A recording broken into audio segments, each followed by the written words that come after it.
Hey guys, it's TF Nut, and today we're going to be taking a look at the Marvel Legends series. I guess what people consider the Legendary Rider series, the Punisher figure. As if we didn't already have enough Punisher figures, we now have one with a motorcycle. But I'm not complaining.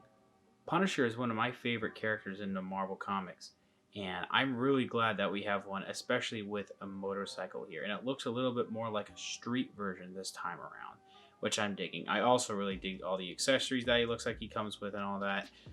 Anyway, let's go ahead and talk about the packaging. You can see the front of the box here. It's pretty big.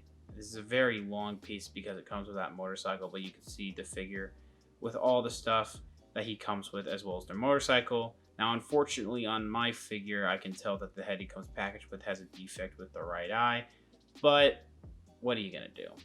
Now, we're going to take a look at the sides of the box, which are actually done really well. The artwork is incredibly good. You can take a look at the top of the box. It just has a skull logo. Here's the bottom of the box if you need that code. And then here's what the art looks like on the back. It's mostly just a shot of the figure on the motorcycle, which is pretty cool, and you do get a nice bio on the figure there. Anyway, let's go ahead and get this figure out of the packaging. So here's the Punisher out of the packaging, and overall this is a pretty good set. There are a lot of things that I do like about it, and I think the motorcycle is awesome, but I do have some quality control issues on my particular figure and set, which is a bit of a bummer, but they're not the most deal-breaking for this guy.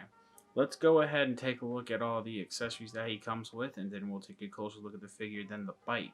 So for the weapons, we have a baseball bat, a machete, we have an Uzi, which is on the left. I believe it's called a Tech 9, which is in the middle of the guns, and then we have a double barrel shotgun on the far right. All of these weapons are pretty cool, especially the guns. I do think that the melee weapons are a little bit lackluster though, especially the baseball bat. It's just kind of molded in this yellow plastic. It doesn't really have any details at all, not even any different kinds of paint, not even like a fake Louisville Slugger logo that kind of would have been cool on there, and no wood details. But it is molded pretty nicely. It's definitely a baseball bat. I just wish there was some actual paint to it. The machete, on the other hand, has a pretty nice silver blade, but it has a pretty lackluster handle. It's just kind of molded in a light brown. I wish there was a little bit of a paint or like paint wash to it. Just some kind of details that made it look a little better. But I don't really have any complaints with the guns. Yeah, sure, they could have a little bit better paint like they always could, but the molds and the sculpting on them are pretty cool. I really like all the guns that we see here, especially the Uzi. The Uzi is very well done, and I'm really glad we have these more realistic guns this time around. They could have easily given us some weird futuristic looking guns for the Punisher here, and that would not have fit. So I'm glad we have more realistic guns. One thing I want to mention is that other Marvel Legends like the white suit Target exclusive Black Widow and the War Machine figure have been coming with some pretty cool effects pieces, as you can see here. And some of them actually fit with these guns. I wish he came with some of those effects pieces, but if you have those laying around, you can use them for this guy here. This is a smoke effects piece that fits for that gun, which is the Tech 9, I believe. This doesn't look that great because you can see it kind of looks goofy the way that they're going out, because they get in the way of each other with the sculpt. But there is 2 holes in the barrels of this double barrel shotgun, and yeah, they fit in there pretty well. Hopefully someone will make a custom effects piece that actually works for this double barrel shotgun. Now these effects don't work for the Uzi, unfortunately, because they don't have a hole. However, if you own I forget the name of the rabbit character that came out from the Demo Goblin Wave, but that effects piece for her umbrella will actually go over, there's a hole in this, it will actually go over the barrel there for the Uzi, so you can use that if you want. And he also comes with some alternate heads. As you can see, we have the normal head that he does not come packaged with, which I may have to display him with, because here is the head that he does come packaged with, which is the one with a lot of bandages and bruises on it. As you can see, that right eye is a little wonky, and I'm not super happy about that. But he also comes with this alternate helmet here that is removable. You could put it on both heads and it fits on both heads pretty nicely, and it does have some pretty good sculpting going on. I don't really think there's a lot of paint besides in the horns. I believe it's just brown paint, and then you have, I think, molded in a metallic type of silver for the rest of the head. But it is really nicely sculpted. As you can see, he does have some nice divots. I don't really know what you would call these, but it's a lot of nice bumps and stuff. Giving you some more details right there. If you know the actual term, let me know, because I don't know jack squat. So this figure is using the Netflix Luke Cage body from that Walmart exclusive 2-pack we got a few years ago. I think the only other time I think we got this was with Hydro Man last year for the Far From Home series. And I do think it fits pretty well with this iteration of the Punisher that they wanted to go for. And there are some things when it comes to the sculpt that I do like about this figure, and some things that I'm not really a fan of. There is some new, there is some reuse, so let's go ahead and jump into it with some of the new stuff, particularly the head sculpt, which the head sculpt here is pretty good. It's, I don't know, I don't dislike it. I just feel like they've done pretty good Punisher head sculpts in the past. I think I'm just mostly the guy who really likes that John Bernthal Punisher head sculpt that they did, where the rest of them just kind of don't look all that good to me. But this one on its own is pretty good. It's different, at least, you know. It's not the same one that we get over and over again with certain Punisher releases.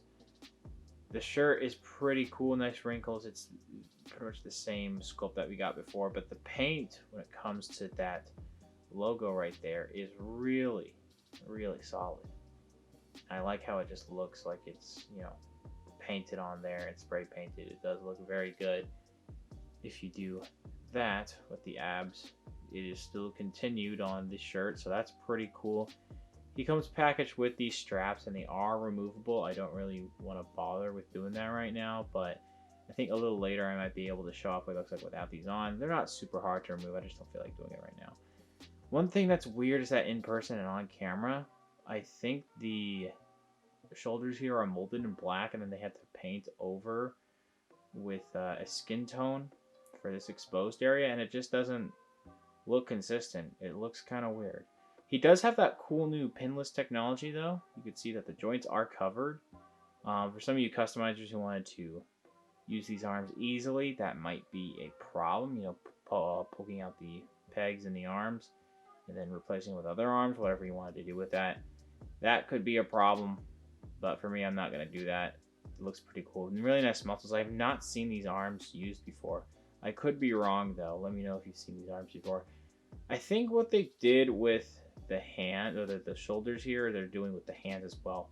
Because the skin tone and the fingers and then the wrist just doesn't look consistent with the rest of the skin tone on the forearm there.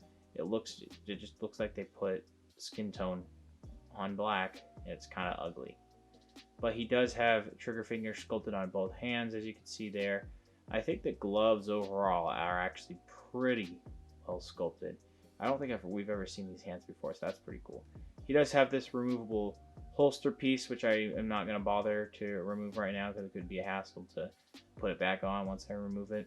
I believe we've gotten this in the past with, I want to say, Killmonger, as the mercenary version, as well as the one of the newer Punishers that was on the Netflix body. It wasn't a Netflix Punisher, if you know what I'm talking about. I forget exactly what it's called. But the jeans, these nice black jeans that do look very good, nice wrinkles and all that. You can really see the details in there, and it really makes it look like a denim material. The pockets are really good. The wrinkles around the legs are also really nice. They really need to start doing that thing for with the arms and the pinless technology and the legs. While it's not super visible, it's not super distracting, it would just, eventually be nice if they did that.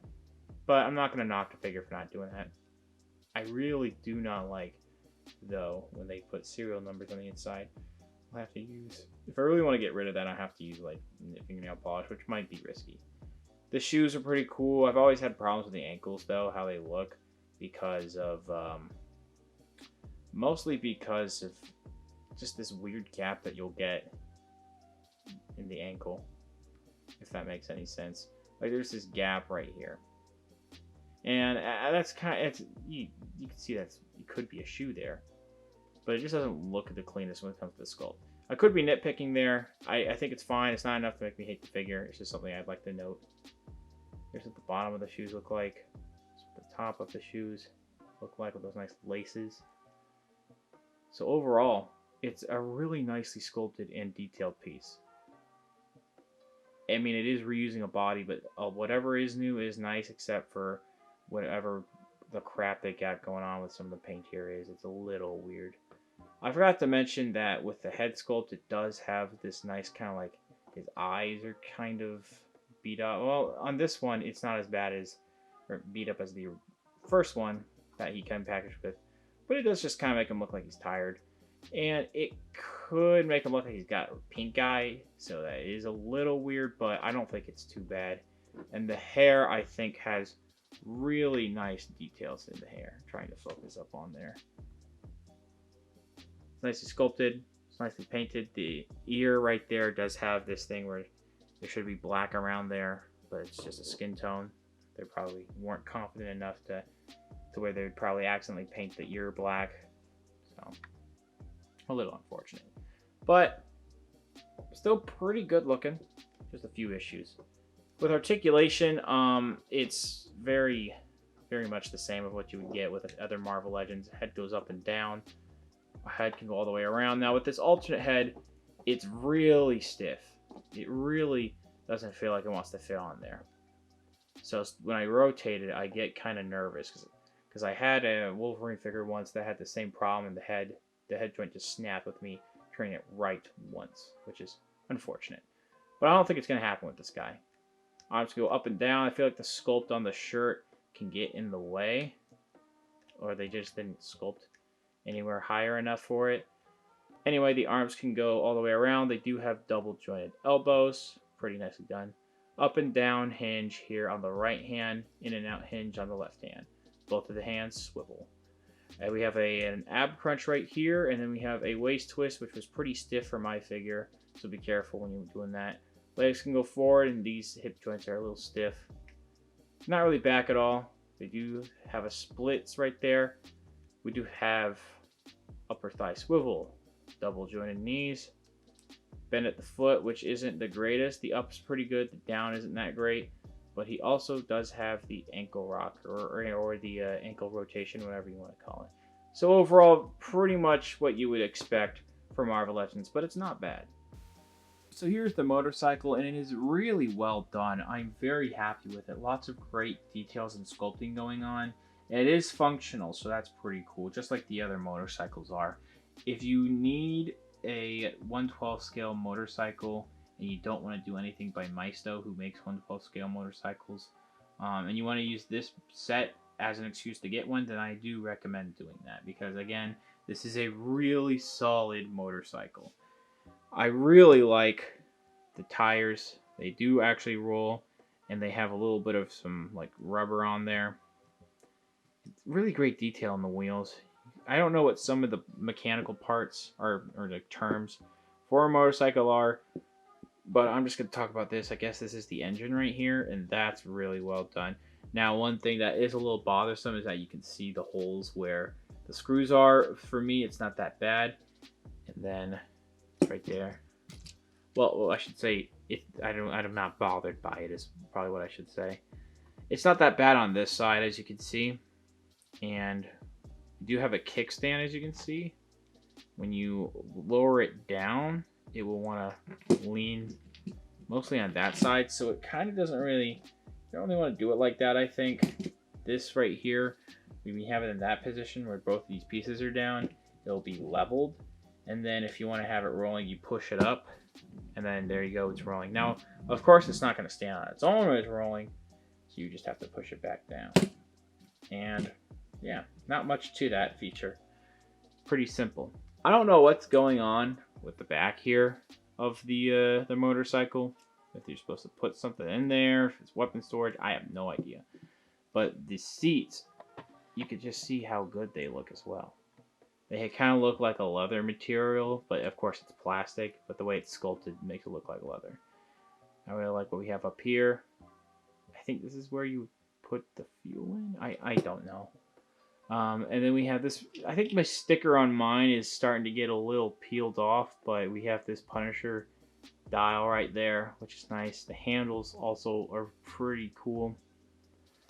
This is an excuse to get you to look at some of the better details, because this just looks awesome.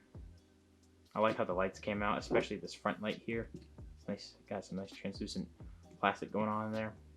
Nice red paint. I think there might be a black splotch on this one, but not too bad. The back looks fine as well. We have this nice license plate that says Punish 616. That's a reference to, you know, Earth 616. And then, are these the exhausts? I think they're pretty nice. Be careful, don't, when you're pulling this out of the packaging, try to do it from the body up here. Don't do it from here. You may snap these. They're not the most fragile thing in the world, but there is a potential that you will bend these. That's what I originally was going to do that, and I was like, nope, there's no way I'm going to get this out without breaking it. So, gotta just be careful with these. If you have, they have ports here, if you have any effects pieces that might be able to fit in there to make it look like smoke, I recommend testing that out. One more time, just give this little spin right there. It's really awesome. Spinning this one too. So, overall, it's a very solid motorcycle. To give you an idea of how well this figure scales with the motorcycle, I have Frank standing right next to it. He looks pretty good. It's a nice height for it. And then this is what he looks like. Again, I already showed it off in the beginning, but here he is again on the motorcycle with this head that he comes packaged with. And overall, he just looks really good, and he sits on there pretty naturally. The positioning of the feet on the pedals or whatever, where his feet are supposed to go, those are a little tricky, but once you get him to sit on there and grab the handles, it's smooth sailing from there. So for size comparisons, I have a good amount of Punishers to choose from. I have the fan channel exclusive, I think it came out this year, I forget the name of it though. That Punisher, as you see on the left, and then we have the Vintage Wave Punisher on the right. And then we have the Netflix Punisher that came out in the Man-Thing series, as well as the Netflix Daredevil from that same series. We have the new armored Daredevil from the Spider-Man Retro Wave, and the new Spider-Man from that same wave. We have the Black Widow series Winter Soldier figure, as well as the Man-Thing series Bullseye. And last but not least, we have the Marvel Legends Stan Lee, and I guess if we're calling this series Legendary Riders, the Legendary Riders Deadpool figure. So to end this review, I'm going to show you what he looks like with a few other Marvel Legends weapons and some other Punisher heads. And I'm going to be honest, when it comes to the other Punisher heads, they don't really look that good. This time around, this figure is on a bigger body. He's bulkier, he's taller, so these heads are just a little too small. I do have this custom casted Mezco Special Ops Punisher helmeted head that is supposed to be for Marvel Legends, and that actually fits on him pretty well. So sometimes I'll probably pose this guy with that head. But overall, he can hold weapons pretty well from other 6-inch lines, including Marvel Legends and others with 6-inch guns. I would pretty much say, I mean, McFarlane Toys had a few and all that. So if you can find some 6-inch scale guns laying around, see if this guy looks good with them, because he looks good with most weapons. Anyway, that's pretty much it for the review. Thanks for watching. If you're looking for this guy, I found him at my local Target for a little over 40 bucks. Maybe check Amazon, but one of your best places is probably going to be Big Bad Toy Store, because they have a pre-order there, and maybe even Entertainment Earth. Even check Hasbro Pulse's website, but try not to pay the scalper prices. For some of you who really want this guy, don't worry, I'm sure you'll be able to find him in plenty of time. That's pretty much it. Thanks for watching. Please subscribe if you haven't already. I'll be making some more reviews soon, and I'll see you guys later.